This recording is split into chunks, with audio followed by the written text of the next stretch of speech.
Hello guys, welcome back. So in the previous video we were having some little bit of issues with the alarm and the siren module system, but right now we are okay. The siren module works fine, the alarm works fine, and now we are good to go.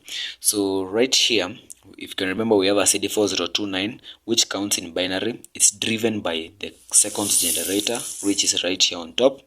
This seconds generator, and next to it we also have a CD4029, but this one is being driven by the user. So if you want to set your alarm, this is the push button which you use to set.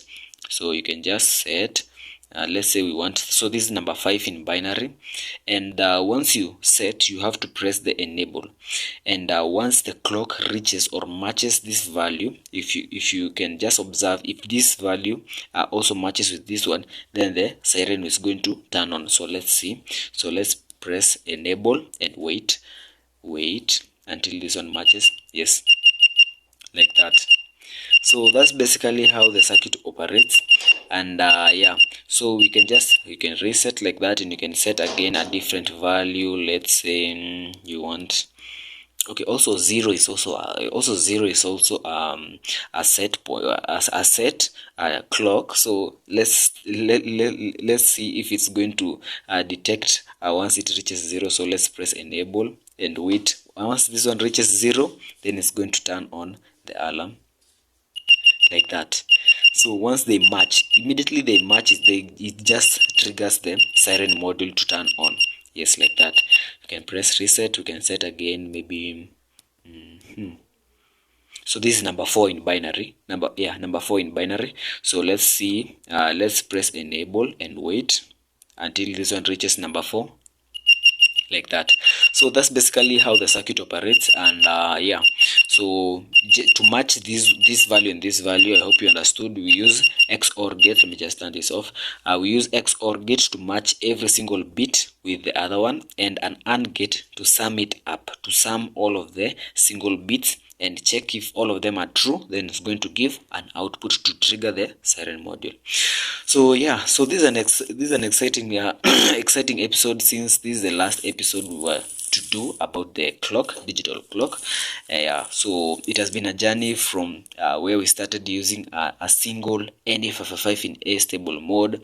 Then we went to the displays showing seconds, which is a CD4026, to the display showing tens of seconds, which is CD4017, decade counter, to the push button. So if you hope you can remember, this push button is the reset. Once I press, everything starts at 0, as you can see. This is the pause push button. Once I press it, everything stops, the clock stops, and there's a breathing light. You can see here, it's a yellow, I hope you can see, it's a yellow LED, which kind of breathes on and slowly off, like that. And we have a resume push button, which once pressed, everything comes back to life, like that, and the breathing light stops. And yeah, and from there we have the alarm system. So that's the circuit. So I know it looks a little bit complex for the new viewers. This is just a simple circuit, only that once you want to build something like this, you just start slowly. Even me, when I was making, I didn't know that it's going to be this big. Yes, so it has been a journey. And there's a playlist, there's a full playlist, it's a full playlist. You can just go, you can just start it from the top and see how we have been coming along up to this point. Yeah, so if you just, even when you want to make this at home, I can guide you on how you can just start. But if you follow the playlist, it's just going to guide you on how you can make this at home. So that's the alarm system. And yeah, and the digital clock, and that's how it operates. So set your alarm, wait until this one matches, and then the siren module turns on. You can turn it off, like that.